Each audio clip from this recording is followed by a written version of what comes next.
My people, as regarding the times.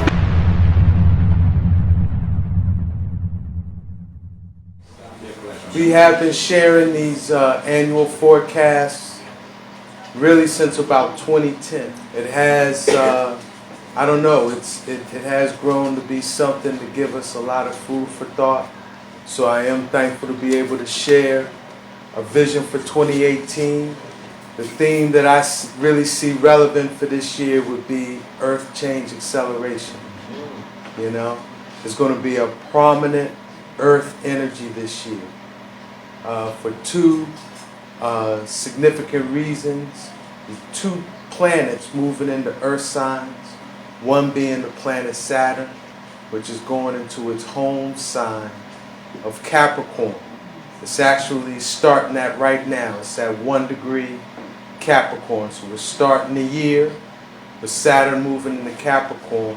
We're also closing out an 8-year cycle of Uranus being in Aries, which is a fire sign.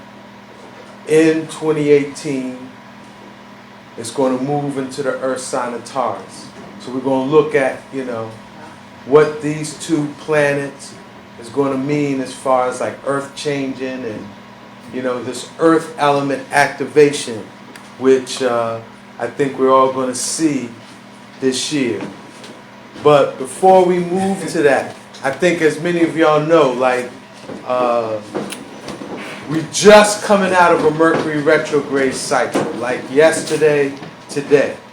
For most of December, Mercury's been retrograde.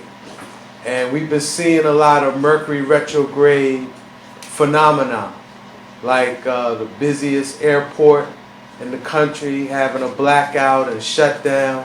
And I think the major airlines coming, that being Atlanta, the major airlines coming out of there still trying to catch up with their flights, you know. We had that big train wreck out in Cali, right? So there's just been a lot of retrograde. I didn't even know within my own life. There's been a lot of retrograde, you know, like had both of my cars going out and miscommunicating with the youth. Like that's been real active this month. But retrogrades is a good time to retrospect also. Kind of take a look back. So I think before we go forward into 2018, it really would be good to like do a retrospection. Because there's so much going on. This Trump era we're in, you know, and society has changed a lot from what you might say 2010, the beginning of this decade, to now. And there are astrological phenomena that kind of gives us insight into that change. So I think it would be good before we go forward to do a little retrospect, you know. And I would say we should start around 2010, 2011. And really that is the time that I started doing these forecasts. And I started around that time because there were big changes astrologically occurring at the beginning of the decade. Yeah, I felt like, you know what? We really need to put this out here so folk kind of know what to anticipate this decade coming up, you know? And what that change was at the beginning of the decade, they were called astrological megatrends, right? Where you have these three outer planets, Uranus, Neptune, and Pluto. And these planets, they move real slow, right? So, whereas most of us, like let's say we're in our 50s, right? Let's say you're in your 50s. Most people in their 50s, their Uranus, Neptune, and Pluto are going to be in the same place. Most people who are born in a certain decade, those three outer planets generally are going to be in the same place, right? And so astrologically, these would say are what define generations, right? What sets trends and patterns for decades. And astrologically, they call those megatrends, right? So a megatrend, it's a social pattern that would define a decade, or a trend that would define a generation, right? And again, it's these outer planets that define these generations, set the trends for the decades, because they move real slow. So they're usually in one sign for a decade, generally speaking, you know? So Uranus, it takes about 84 years to make a complete orbit. So it's in each sign for about 7.5 or 8 years, right? Neptune takes 165 years to make a complete orbit, right? So it's in a sign for about 14 years. And then you got Pluto, which takes 248 years to make a complete orbit. So it's in a sign approximately every 20 years. It's really 16 to 20 because Pluto has an elliptic orbit. So it's in some signs longer than other signs. But it averages about 16 to 20, you know? So if we look at these outer planets and know what they rule, and we see what signs they move into, and know what rulerships those signs have, we could get good insight into what we can expect any given decade, right? And so these since about 2010, 2011, what's been defining the astrological megatrends we've been witnessing? We've had Uranus in Aries since about 2011. We've had Neptune in Pisces since about 2011. And we have Pluto in Capricorn since about 2009. Okay? So we're going to start with Aries. Most of these slides that we're going to see were made like in 2010, 2011, right? And we'll just see how a lot of these things that we kind of foresaw at the beginning of the decade, how they manifest. And if I remember correctly, because the very first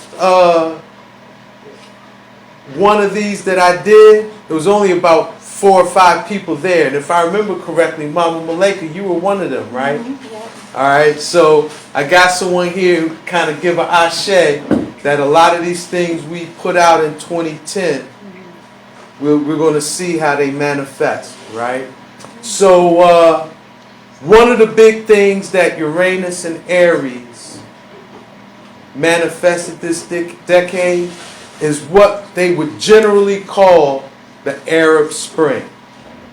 Now we know that's kind of a misnomer on levels, but this whole idea that you were going to have revolutionary change of government and change of the way rule is played out in Aries, because that's what Uranus rules. Uranus rules revolution. All right?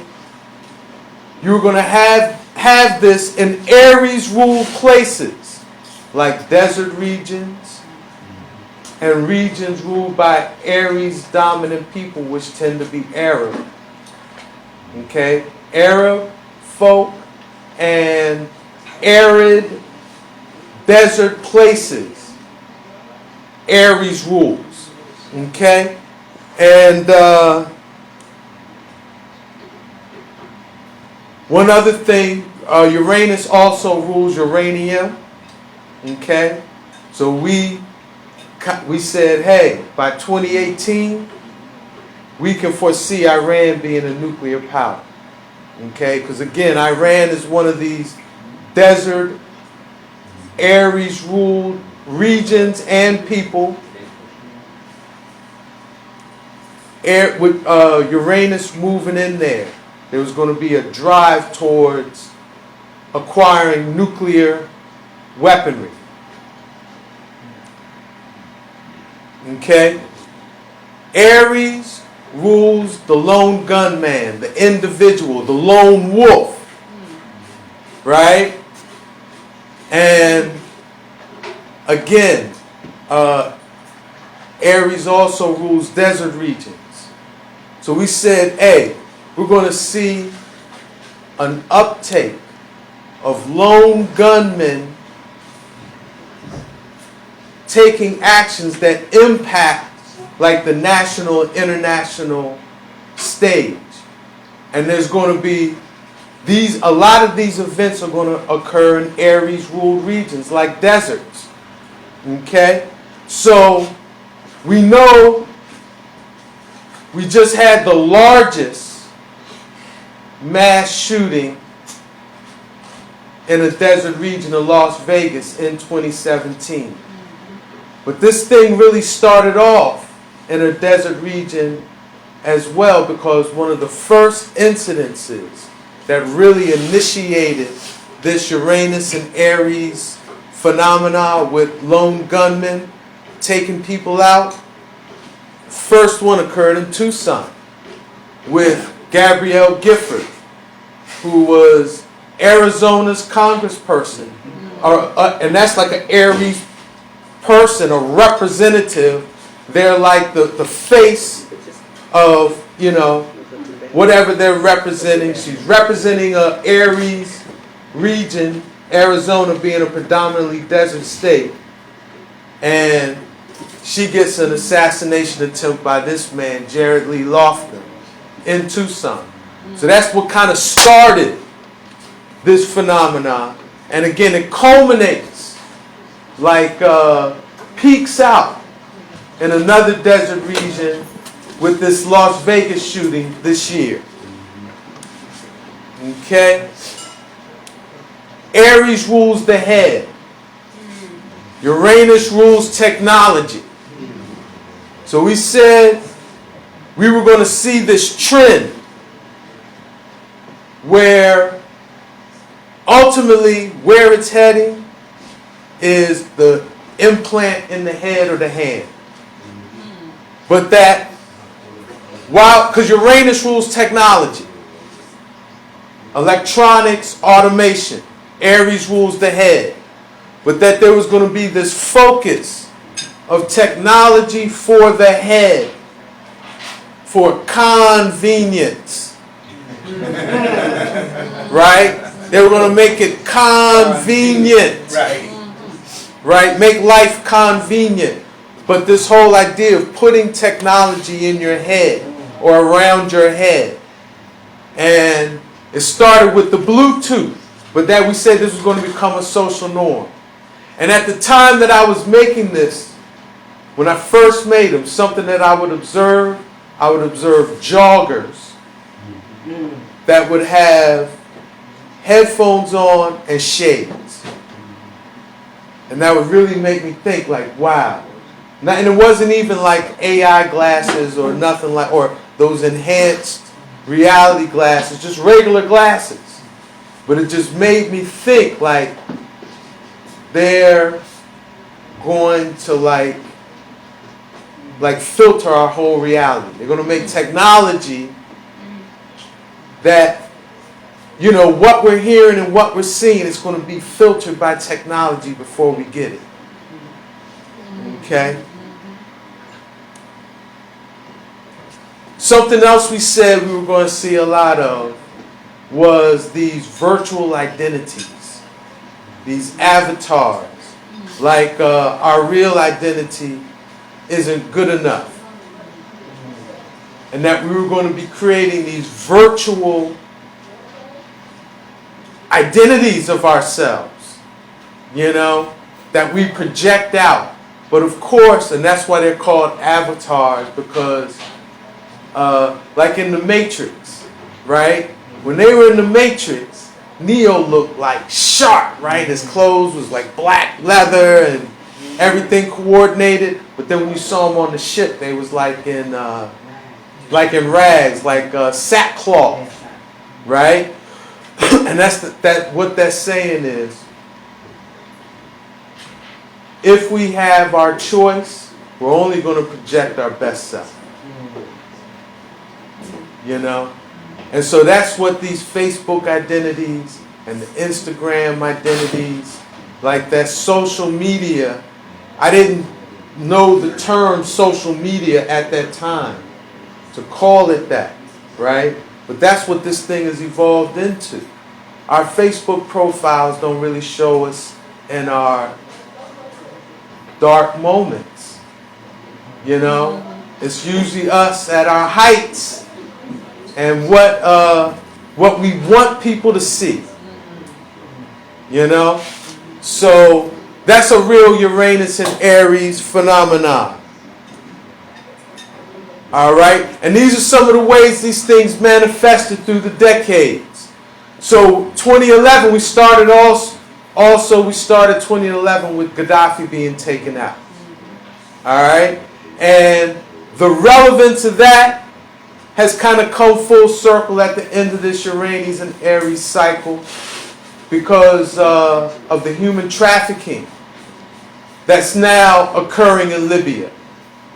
And the accounts of how that's one thing Gaddafi was curtailing was the sale of humans. You know? And of course there was war in Libya.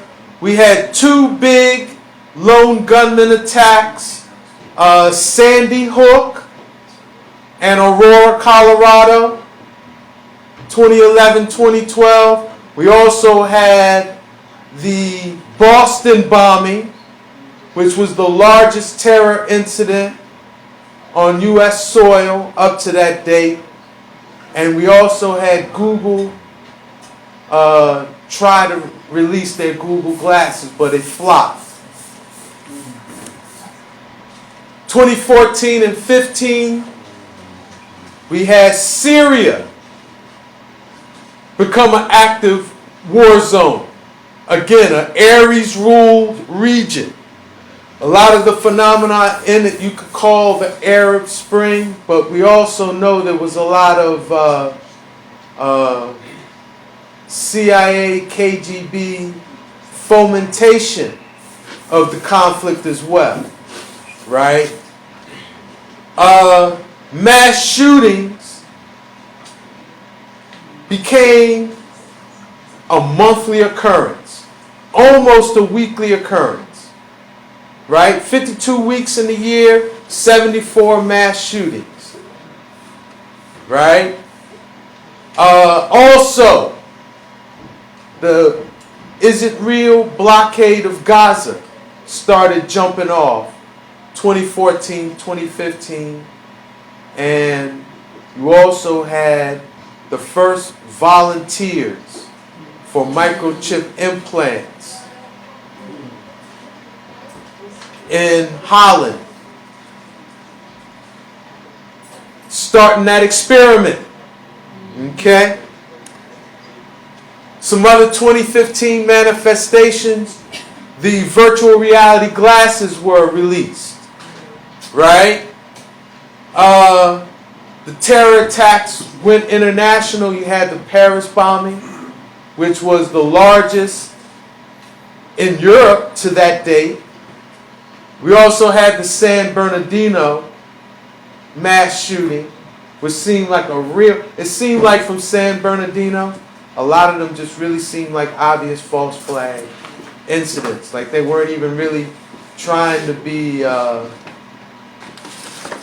undercover with it, you know, just too sloppy, you know, for those that kind of pay attention on that level. But then we also, in 2015, you had that smart card technology unveiled, where before, our credit cards used to just have a magnetic strip that had your identifying information. After 2015, microchip on the card. 2016 and 17. 2016 had the most mass shootings in U.S. history. In June, there was a record 226 people in 1 month injured in mass shootings. Okay? And of course, we had the Las Vegas shooting. I mentioned that.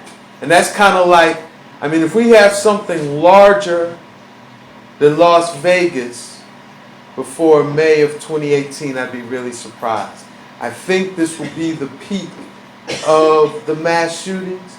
If one larger does occur, it will probably be in a desert region or an Aries ruled region. Okay? As far as Iran and its nuclear capability, that has not manifested yet. And with Trump in, I don't know if it will. But one thing I did not foresee is the rise of North Korea as a nuclear power. And I do think North Korea may play the role that I initially envisioned Iran being. And that is like from the U.S. standpoint, that rogue nation. And I say that in quotation. That rogue nation that triggers a global nuclear incident. Okay?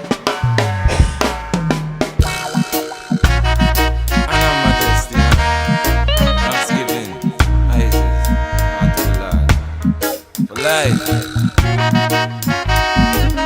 Born in the time, born in the time, born in the time, born in the time, born in the times, born in the times, born in the time, born in the time. Long hidden question I go get answer in front of you. The official world holy man pan two side a fight.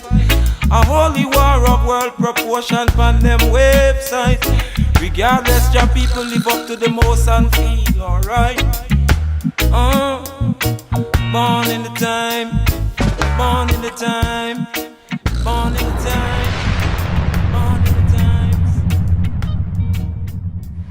Alright, Neptune, like y'all know we're a Neptunian people.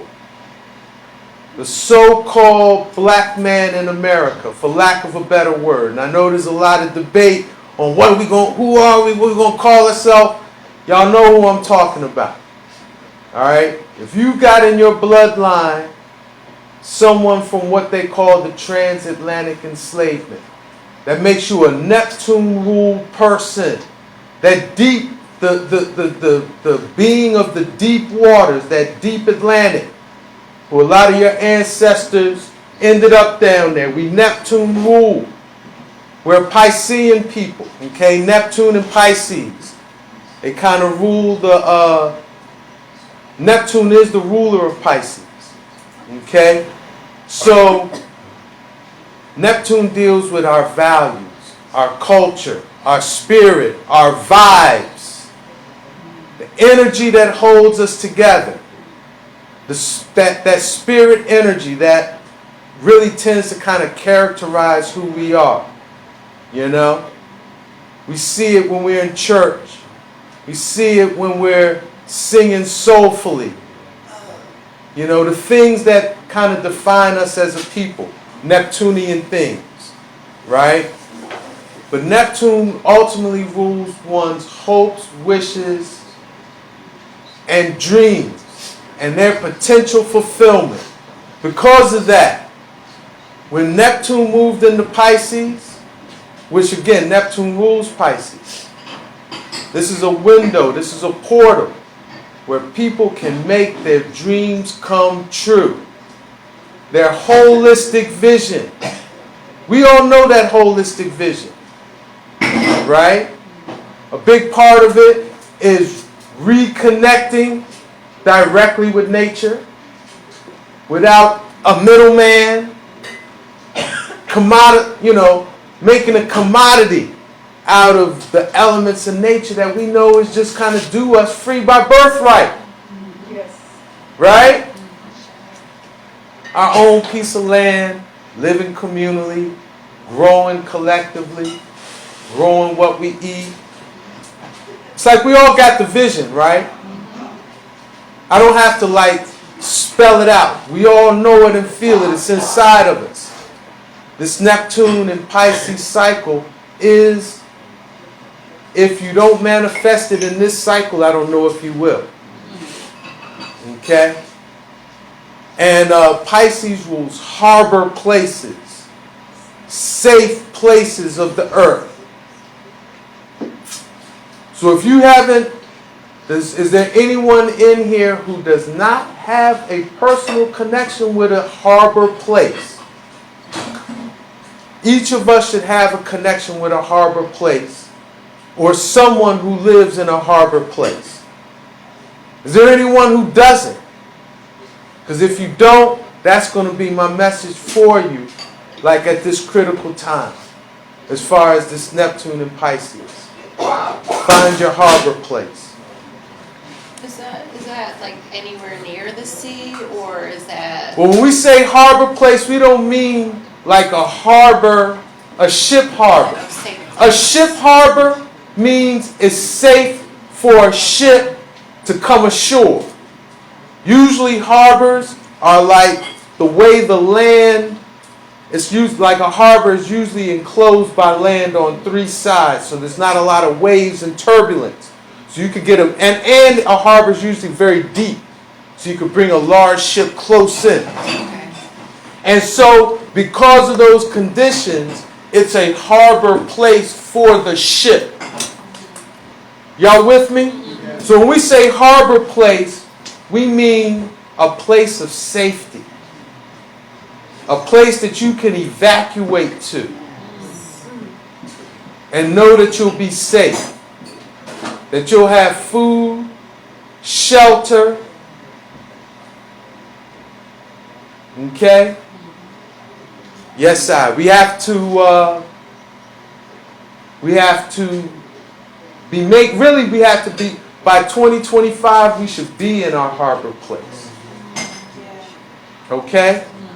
By 2025, we should be in our harbor place. We should all be thinking like that. And if this Trump era doesn't tell us anything else, I think that's what it does. All right? Neptune rules oils, gases, and vapors. Sad to say, Neptune also rules pollution and contamination of the environment. Okay? Pisces rules institutionalization. So, big oil is going to get a lot bigger in Neptune and Pisces. More than likely resulting in a catastrophe we can't imagine. If the BP oil spill in the Gulf, who said, I'm not going to drive no more because of that BP oil spill in the Gulf? Who made a personal commitment to say we're not going to drive no more after the BP oil spill in the Gulf? Nobody. No, my hand is up, but nah, I didn't. All right, nobody. All right. So, all right, in this whole room, we know one person.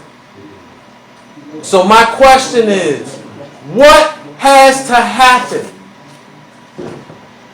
What has to happen to make humanity say, enough of the oil? We're going to see that by 2025. All right? Y'all heard Trump, one of the things they snuck in this recent budget, they put in front of everybody the tax cut. But one of the things that they snuck in was they're opening up ANWR, that Alaska Wildlife Refuge, to drilling now, petrochemical drilling, which had been off limits from the Bush era. Okay? So I hear that. I know we're right in kind of in the middle of this Neptune and Pisces cycle. I see where it's headed. I got this one big and wrong, but we're going to talk about it. All right? But the beginning of this decade, I thought we were going to see like a transform. Neptune rules, like I said, the vibe. It rules us, right? And I kind of interpret Neptune as non-electric also, more acoustic. So I thought we were going to see a revival in acoustic music, right? More soulful, natural, holistic, healing music. And that is happening on levels, right? But it's more like Sister Marcy bringing a healing through music. As far as what you might call corporate or commercial music, we're going to talk about how this expressed. All right, another vision that we saw at the beginning of the decade was that, because again, Neptune deals with holistic. The key word for any Neptune issue is holistic. Be holistic. Look at, you got to have the big picture and account for everything with Neptune. You got to look for blind spots, okay, with Neptune. But this whole idea of holistic institution and healing, we said that we were going to see more holistic practices in, for lack of a better word, like Babylon institutions, like hostile pits. You see reflexology and aromatherapy and what they might call preventative, proactive practices used in traditional allopathy. And on levels we have seen. We have seen this, like Jefferson downtown has a holistic component to their cancer services, right? And I know nurses, like a part of nursing school now, they're exposed more to holistic practices. But this has not been institutionalized to the extent that I initially envisioned at the beginning of the decade. And I think, and again, Neptune rules blind spots. I think Obamacare has been the biggest Neptune and Pisces manifestation as far as healthcare goes, and that illusion and deception, you know, that everything they said it was supposed to be is manifested as the opposite. And more than likely it's going to be something like a tool to imprison people. Okay? Alright, so let's look at some of these manifestations. I talked about that music, right? That I thought music was going to get more acoustic, something with more vibes. But what, as far as commercial music and corporate music, it's gotten more satanic, more Luciferian. It's been a tool to manipulate people's minds and spirits more so than it has in the past. Music's become more subliminal. Neptune rules the subliminal. Okay? And yeah, we just see like overt Satanism. Neptune and Pisces, Neptune people, Piscean people, we the saint and the sinners. Right? They say with Neptune and Piscean people, every saint has a past and every sinner has a future. And you know how we go to church we party like what on Saturday and be at church on Sunday. Right? Nicki Minaj, beginning of this decade, it was like kind of like the beginning of this satanic Luciferian imagery being attached to our music and our artists.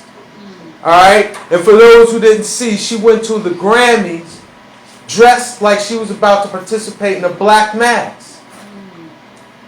And then I think that was the year before Miley Cyrus got turned out. And we got to remember, she was Hannah Montana. She was a what? Young teen model for young girls, right? And then like overnight, she gets turned out with satanic imagery is like just a part of her lifestyle, right? 2011 was also the year fracking became a big issue, okay? Particularly here in Pennsylvania, because Pennsylvania and Texas are some of the two biggest fracking producers. The Marcellus Shale up in the Lehigh Valley, they frack and had people's water catching on fire. A report just came out saying that they studied over 1 million births in Pennsylvania from 2010 to now. Somebody lives 2-mile radius of an active fracking well, their baby got over 70% chance of being born underweight with health issues and respiratory issues. Okay? We also have Fukushima jump off. And one thing I've observed from Fukushima, thyroid issues have exploded in our community. If you want to ask, if you say, we need evidence, we need proof that that radiation on the other side of the planet is impacting us over here. Ask family and friends, how's your thyroid? Right. Because I've never, prior to 2011, I don't recall thyroid being such an issue. And I might not have, it's like they say until you become aware of something, you might not pay attention to it. I honor that. But my personal experience with my thyroid, and then what I'm observing in others, I think Fukushima is having a dramatic impact on our environment. We accumulate, why I say that, because one of the most common radioactive isotopes is that iodine 191, right? And we store iodine in our thyroid. And so if we're going to accumulate radiation that's in our environment, more than likely it's going to be stored in our thyroid.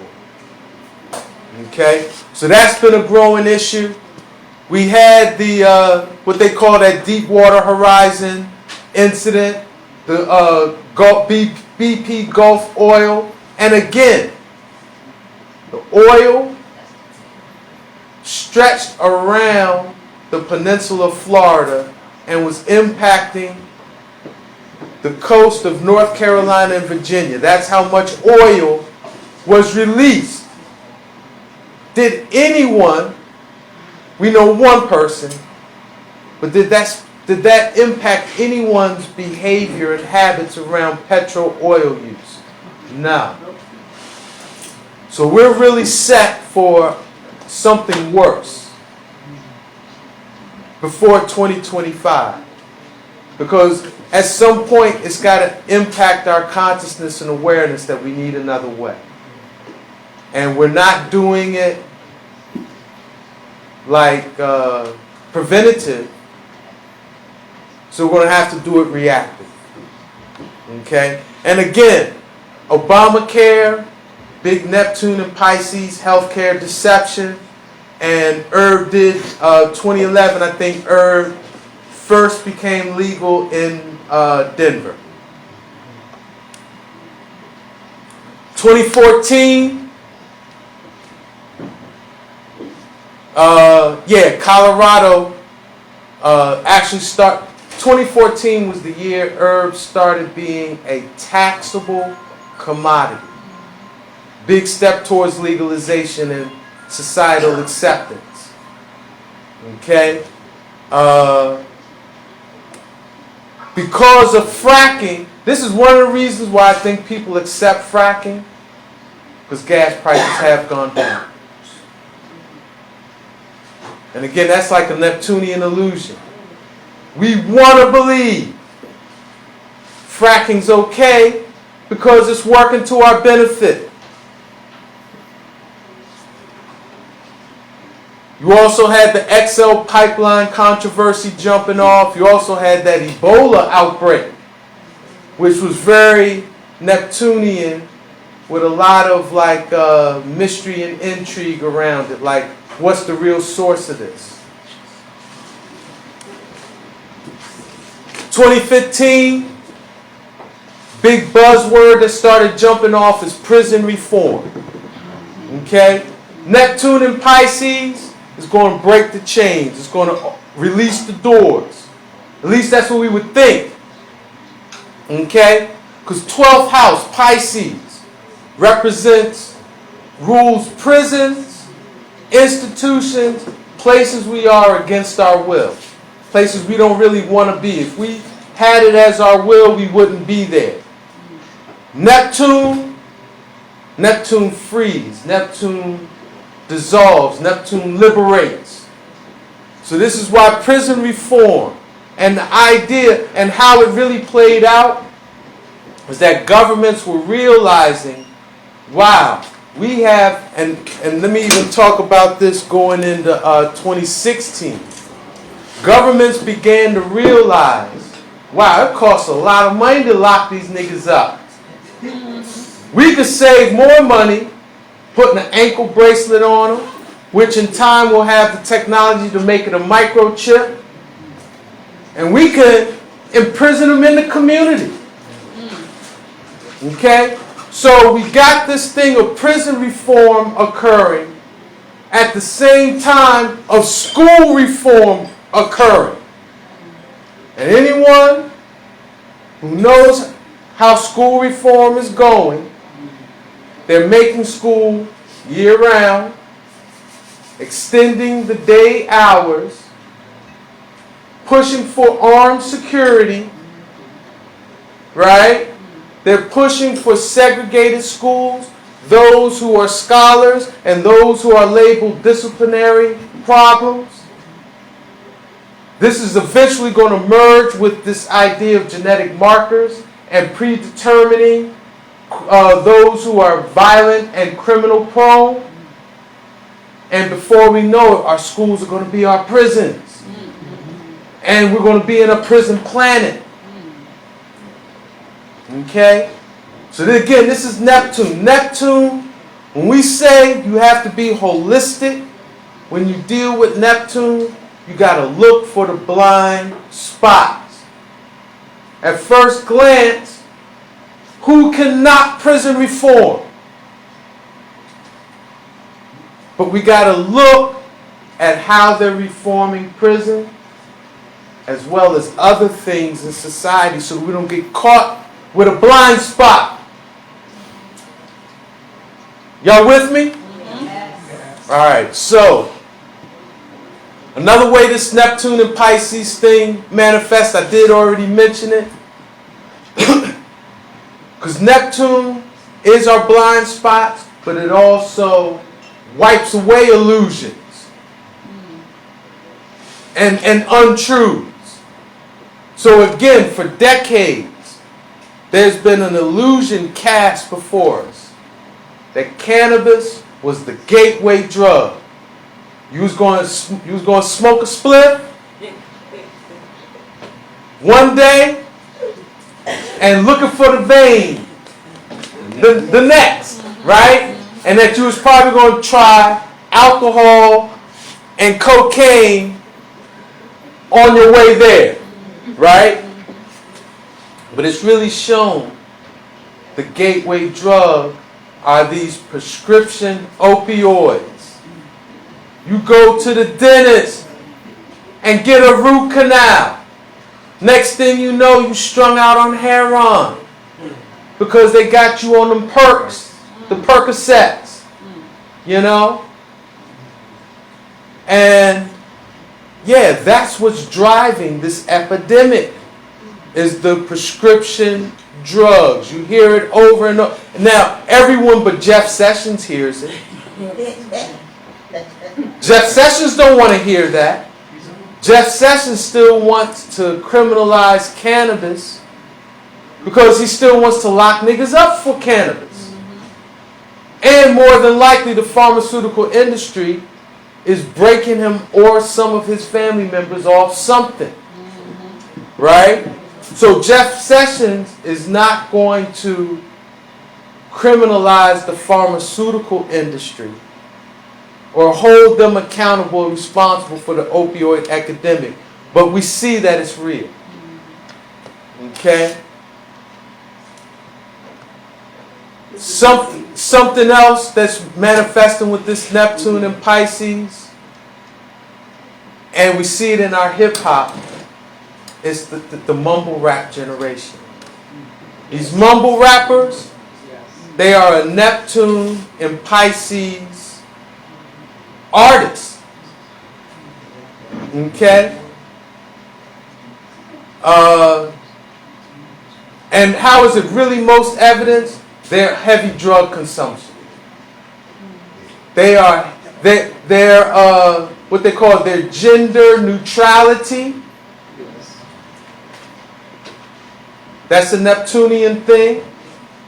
And their heavy drug consumption. Not just her, but everything.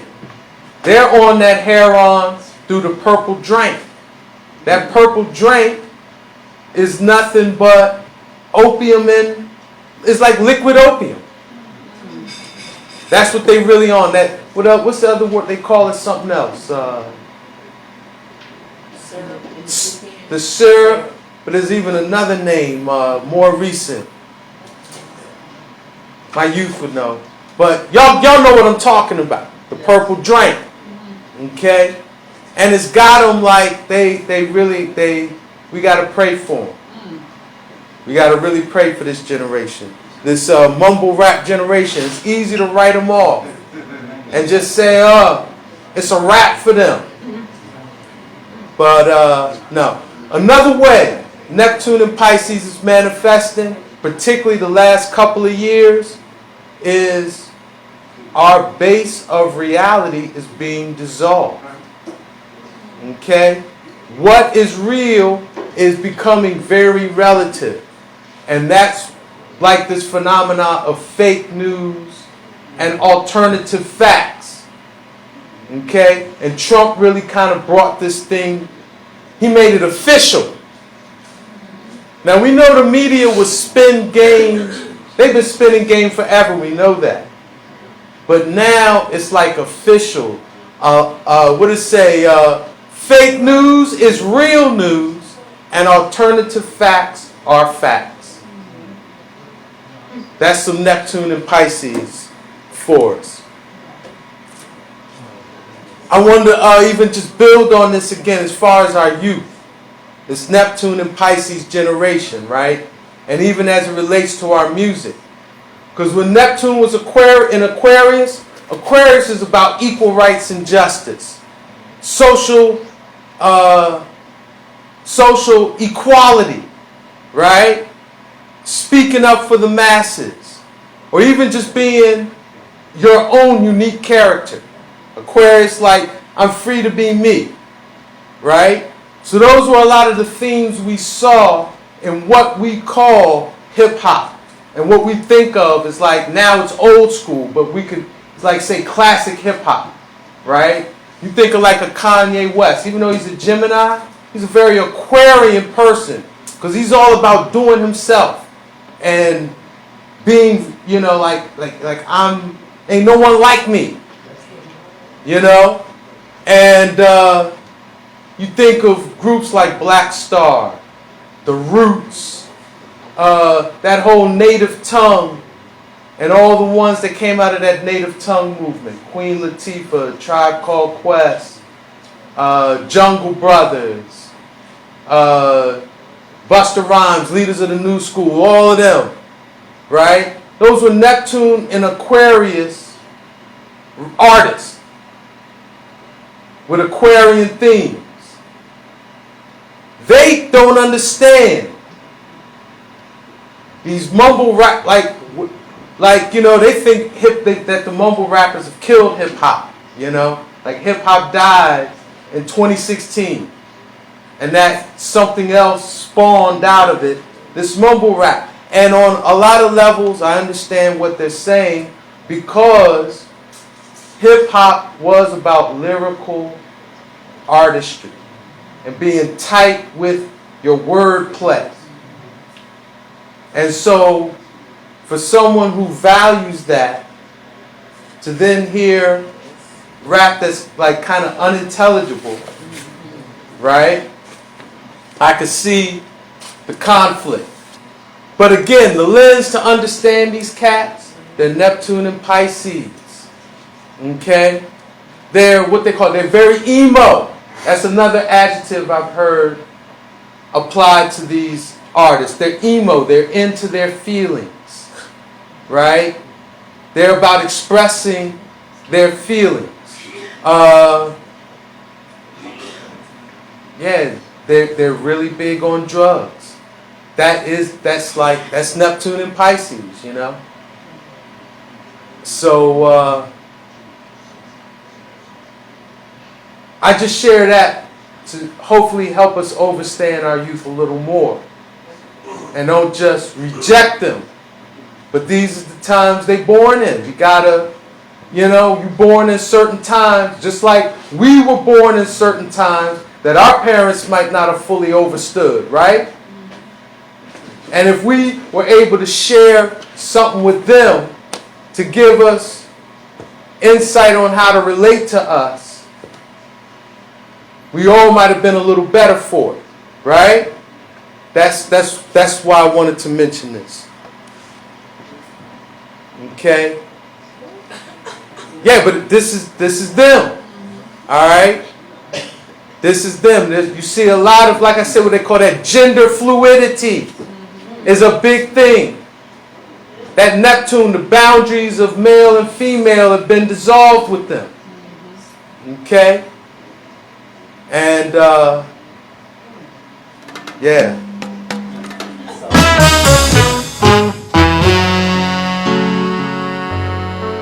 Admitted it's strange times.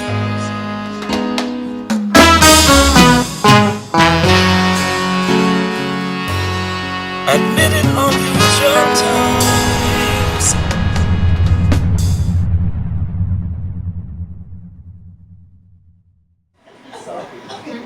All right.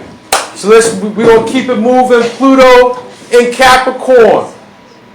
And this has probably been the transit that's impacted the human collective the most. And the one that is really the most, bringing the most judgment. The one that we got to weather the storm the most with. Okay?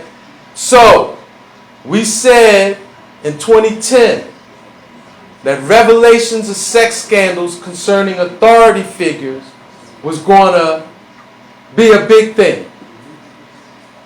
Even when we said it back then, I had no idea that, like, what we're witnessing right now, okay? But this thing started, really, this goes back to Kwame Kilpatrick, the mayor of Detroit. He was one of the first political figures booted out of office and scandalized because of sexual behaviors, okay?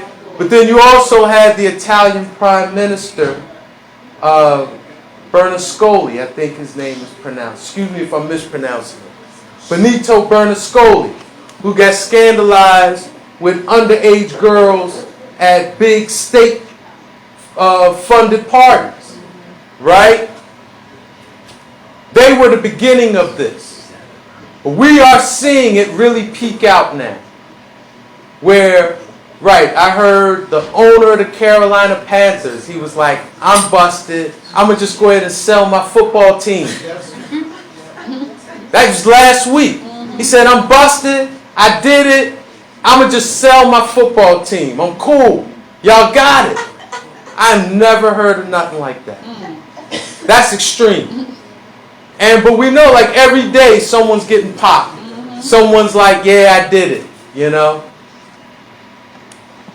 All right. We said, now, prior to 2008, you had a lot of athletes in problems with the law and violent incidences. We said move with Pluto moving in because athletes are ruled by Sagittarius. Capricorn rules people in charge, decision makers, leaders, right? So we said the problems in sports is going to shift. There's going to be a shift. There's not going to be so many problems with the athletes, but the coaches and the decision makers, they're going to start having problems and being caught up in the news. We also Capricorn also rules the skull and skeletal system. So we also said that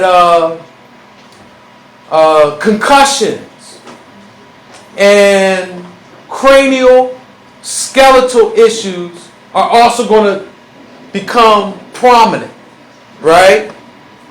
And we know that's been happening, right? How now they got the concussion protocols.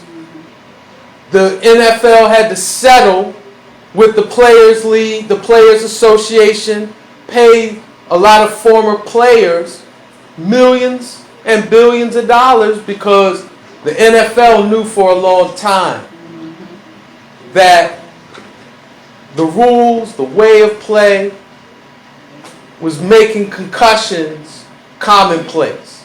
So they had to settle, right? Also, you started having a lot of problems with coaches.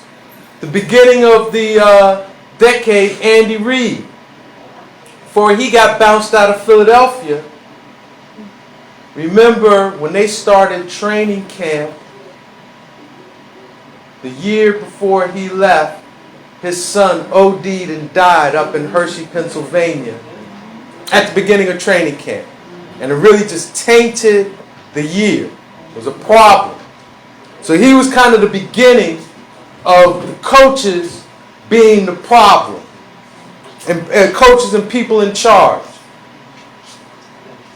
We said Capricorn rules people in charge, the authority. That includes police officers.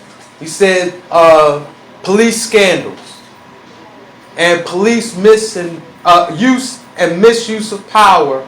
It's going to be a big thing. And we know that's, All right. We also said there was going to be a major transformation of government. Pluto transforms wherever it goes. Capricorn rules government, authority, those in charge. Right? So that by 2023, we will probably see the rise and fall of a one world government. Okay? Pluto deals with resources and use and misuse of power. Resources are going to start being used as a form of manipulating power. And that you're going to have real as well as contrived lack of resources.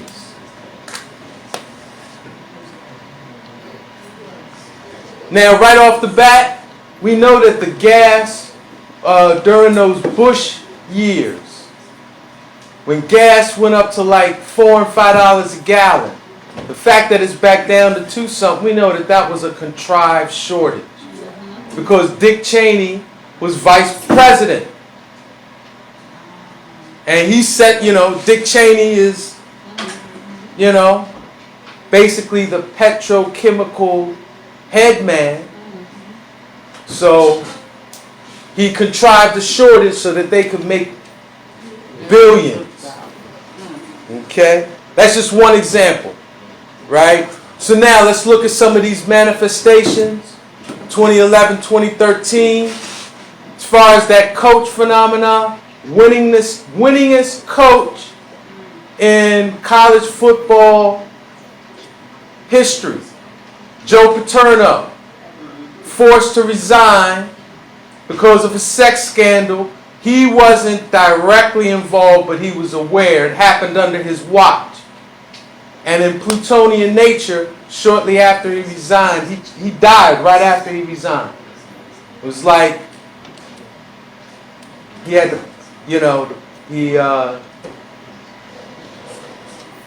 that Pluto, Pluto deals with death. It rules the 8th house. Okay? Vatican, sex scandal, caused a pope to resign. Y'all know Francis ain't in there just because, right? Pope Benedict was the first pope to resign in like 400 years. Why? It really didn't come out in our media. You had to really follow BBC and European media. But Pope Benedict got caught up in a mad sex scandal of gay priests, pedophile priests, and the millions in money laundered. Vatican investing in drug and illegal activities and then laundering the money to pay off the settlements.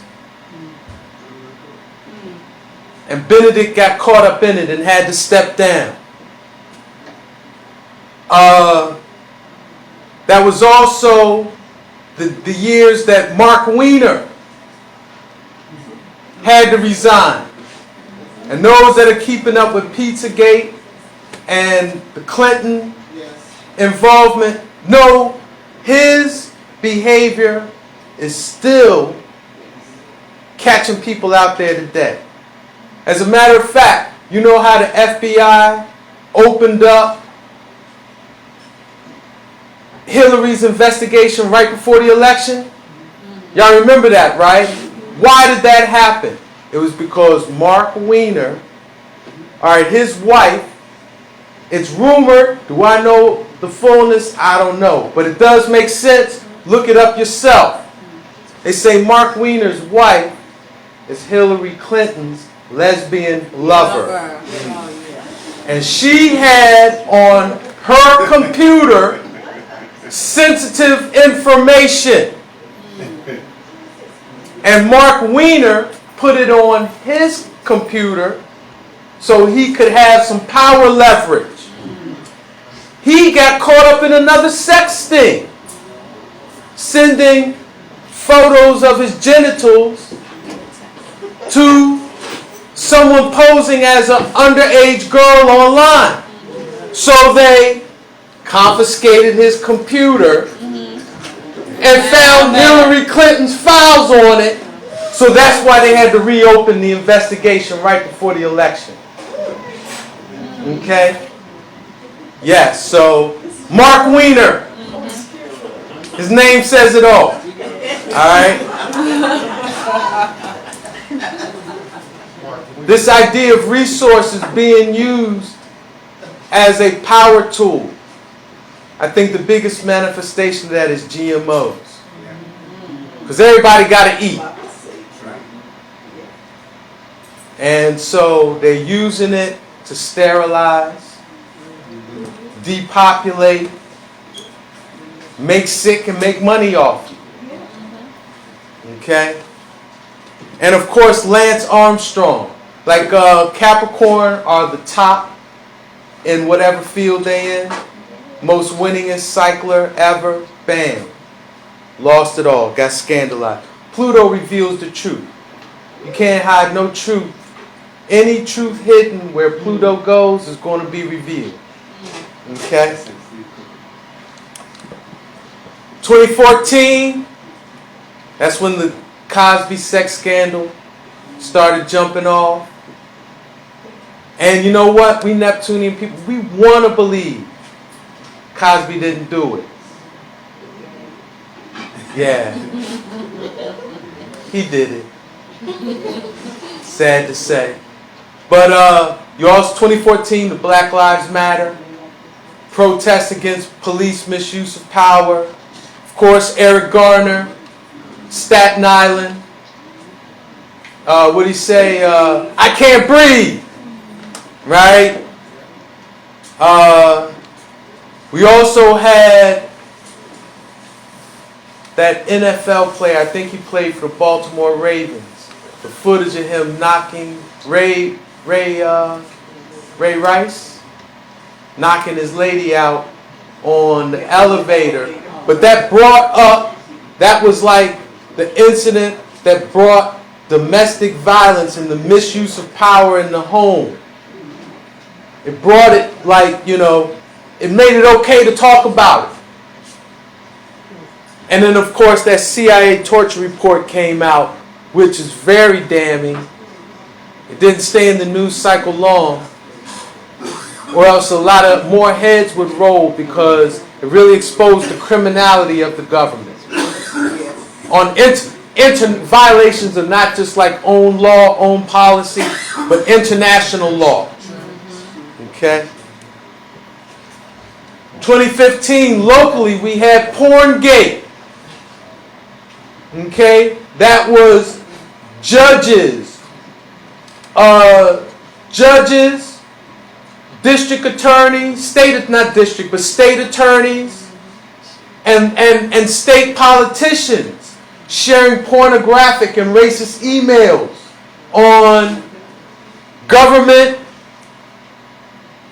accounts and government computers. Okay? 2015 was the year Baltimore, the Freddie Gray in Baltimore being killed, transported by police, and the subsequent riots.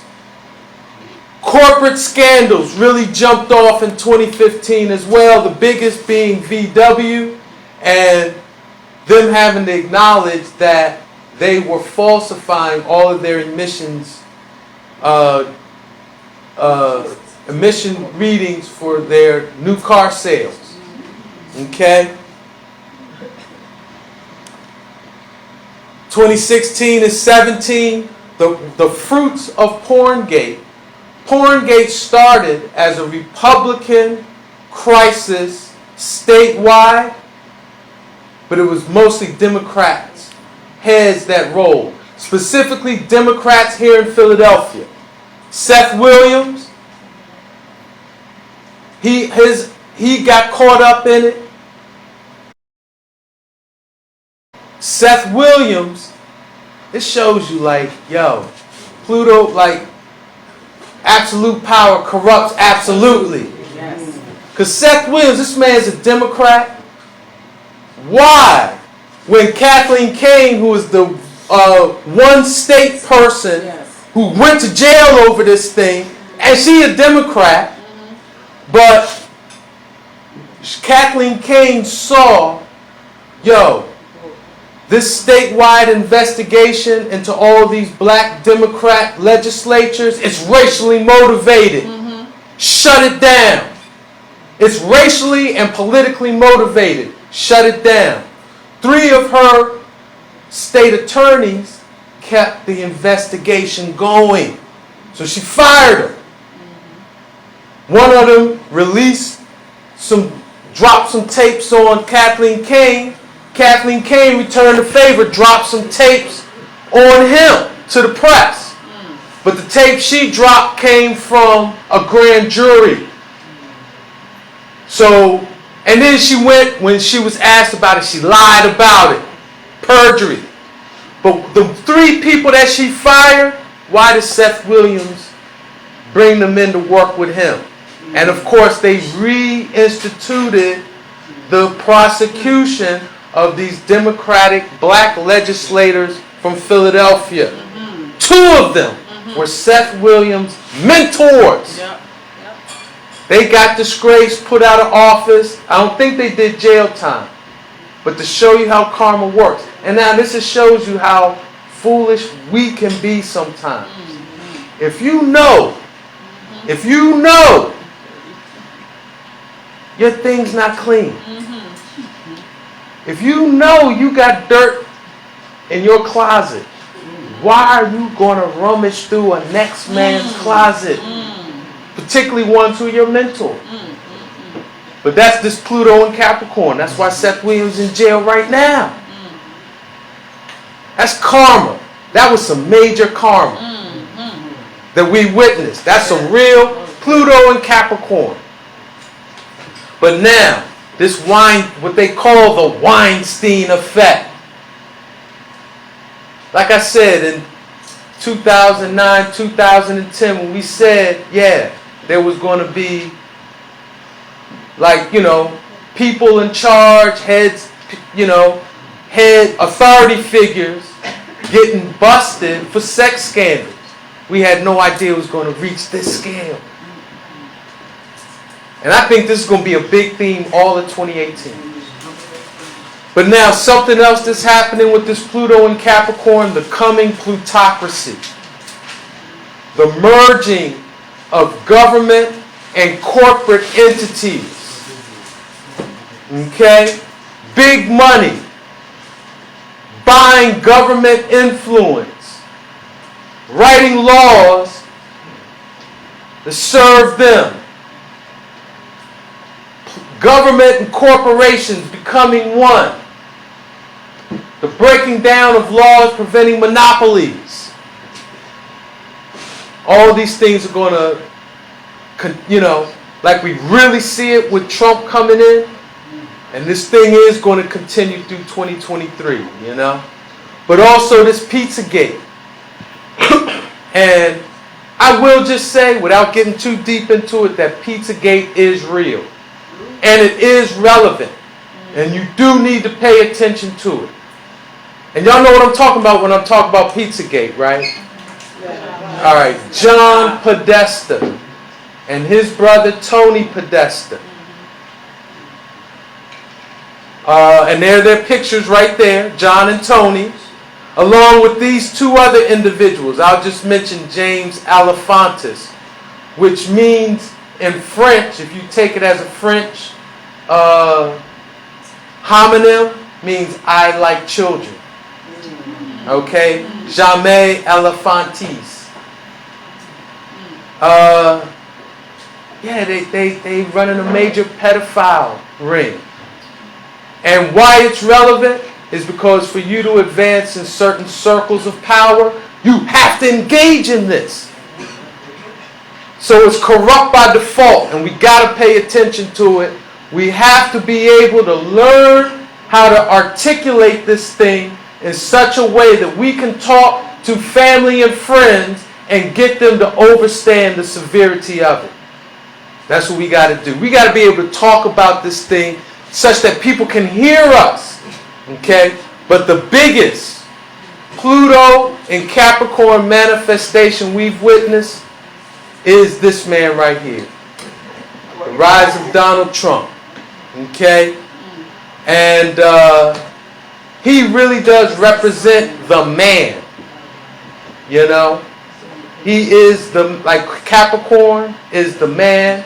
Pluto and Capricorn, a powerful man, or a man who yields a lot of power. We're not saying if he's using or misusing his power, right?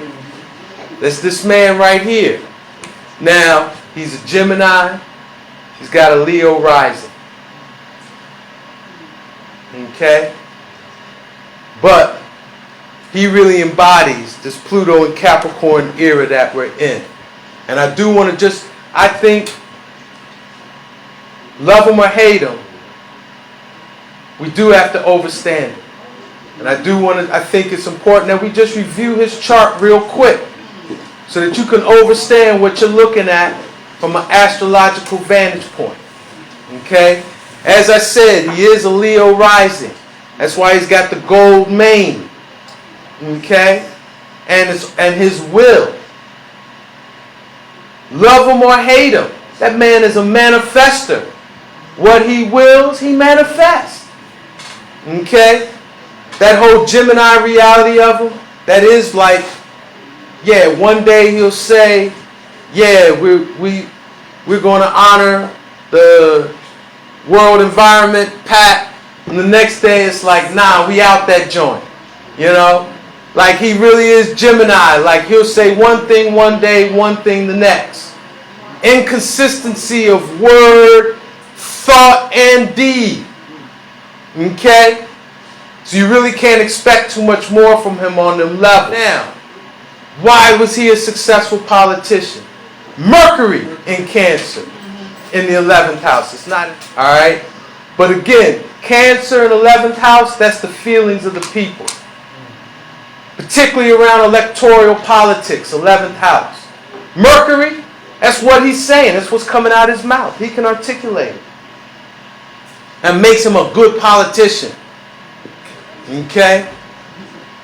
He's got a lot of success. He's born near high noon. The sun is high in his chart, in the 10th house, in the midheaven. You know? He's got the millionaire mark in the house of money. Jupiter and Neptune. Whenever Jupiter involvement with Neptune, that's like abundance. In the house of money, 2nd house. But now Neptune does have illusion, so he might have as much debt as he has currency. Alright? That's very possible. And that's why he won't reveal his taxes. Because there is something Neptunian with it. Okay? His Saturn and Venus are conjunct, no manners, no grace. When Venus is our grace, our ability to get what we want through grace and words. The Saturn limits. Okay? So we got a good idea with what Trump is dealing with. Admitted it's strange times.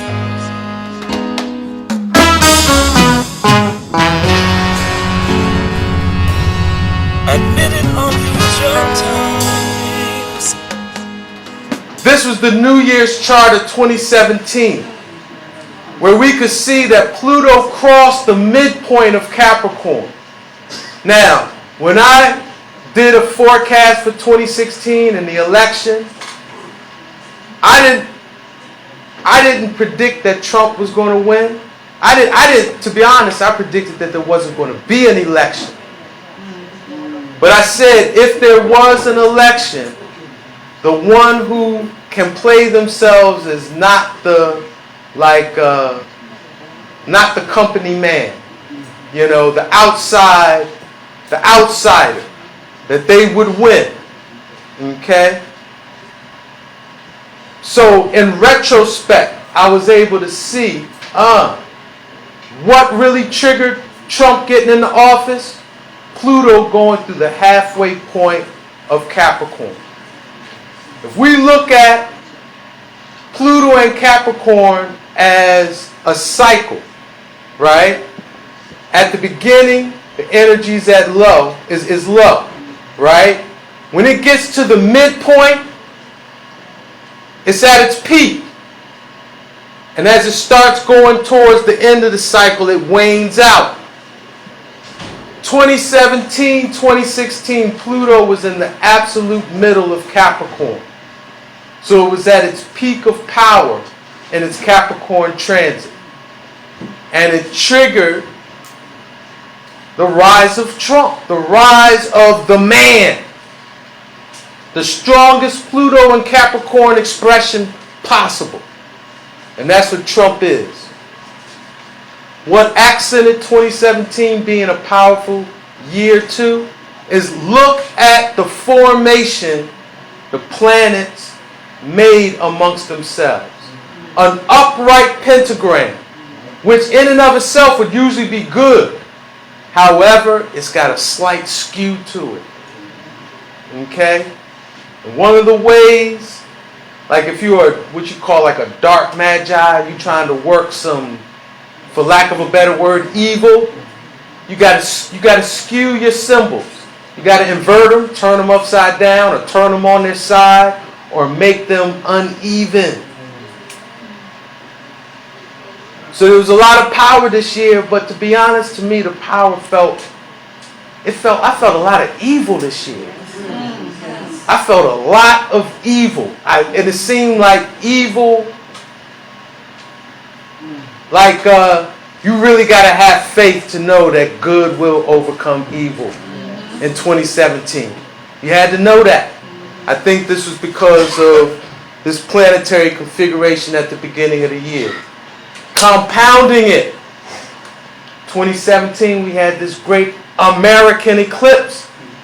First eclipse in 99 years to go across the full continent.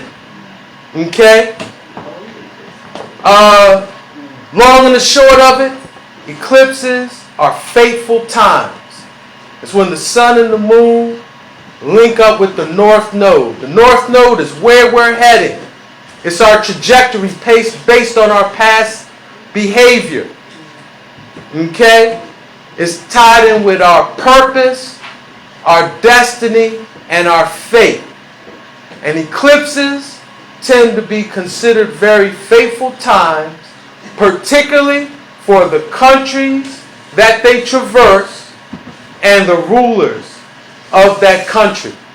So we looked at where this eclipse fell in Trump's chart and where this eclipse fell in the United States chart.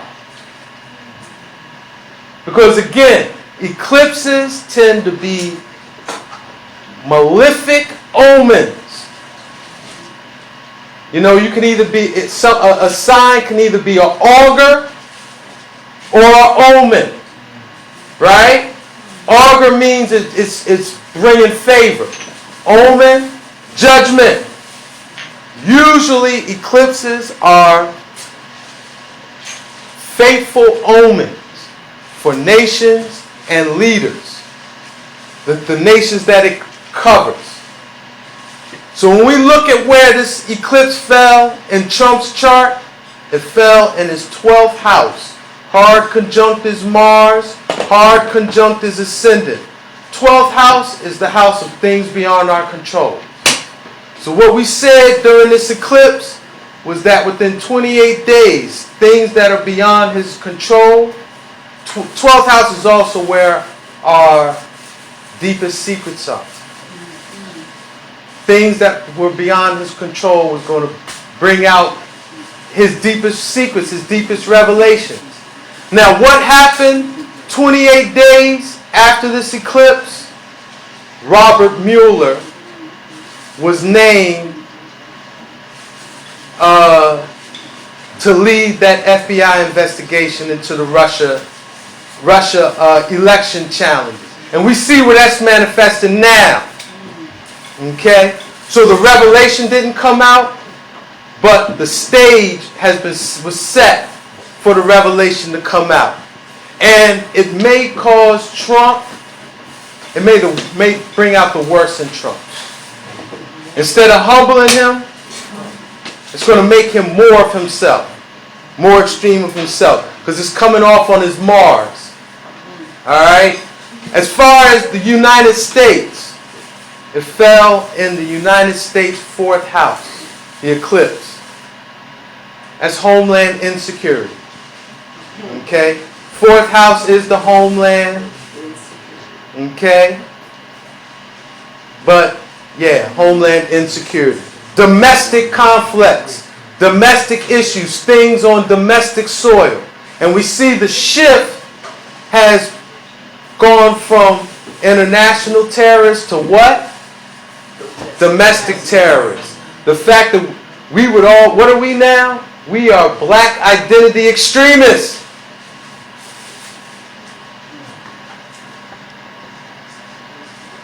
Okay? And I should note too, eclipses, when you look at eclipses in history, there is a connection with eclipses and world wars. Europe experienced a total eclipse, I think 1 month after World War I broke out in 1914. World War I being the event that really introduced what they call the horrors of modern warfare. Aerial bombing, chemical warfare, heavy artillery, all of these things came out of World War I. United States entered World War I, well, after the midpoint from where the United States entered World War I and it ended in 1918, that's when the U.S. had its last eclipse. Before this last one, 99 years ago. Okay? And why I bring that up is because, right, it was 99 years before we had an eclipse from this year. But from this year, we only got to go 7 years into the future before the United States will experience the next eclipse. And that date would be April 8th, 2024. And because of this, along with some other cycles, it's very possible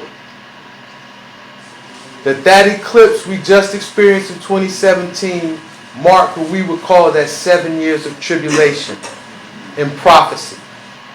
Okay? And yeah, we said we named Trump, like if we give years a name. 2017, the Trump card was played. Jokers is wild. All bets are off. Okay? Expect the unexpected. Okay? And I've kind of mentioned all of that, right? That this Pluto crossing the Capricorn midpoint, that's what triggered Trump's ascension. Okay? Uranus was right on the ascendant, so we could expect the unexpected. Jokers is wild. Okay? And I think this year did manifest that way for a lot of people. You know, we mentioned Trump representing that Pluto at the Capricorn midpoint. Alright? We see this rise in plutocracy. Corporate-owned reality. Y'all know last week Disney bought Fox. Alright? So we only had about 5 corporations owning most of the media. Now we got 4. Okay, this is big. This is very big. Because what Disney, I think, is ultimately trying to do is capture everyone's reality. Define everyone's reality. Y'all know Walt Disney, before Disney Corporation got real big, you know how he made his claim to fame, right? He was Adolf Hitler's propaganda consultant. Don't believe me, look it up. Alright? Walt Disney, before he made Disney, he was Adolf Hitler's propaganda consultant. Okay? So, 2017, Saturn was well in Sagittarius. This is all this international hardship. How did this thing really manifest? Conflict with North Korea and this Jerusalem. Trump is trying to set off World War III, making Jerusalem, Israel's ambassadorial capital. Yes, give thanks. But I think that's just setting the stage for World War III, you know. Sag and Saturn was trying Uranus and Aries. We said that's going to manifest as whistleblowers, rogue agents, awakened order followers, lone gun fanatics to continue to impact international affairs. As far as whistleblowers and rogue agents, Snowden had a movie made after him this year.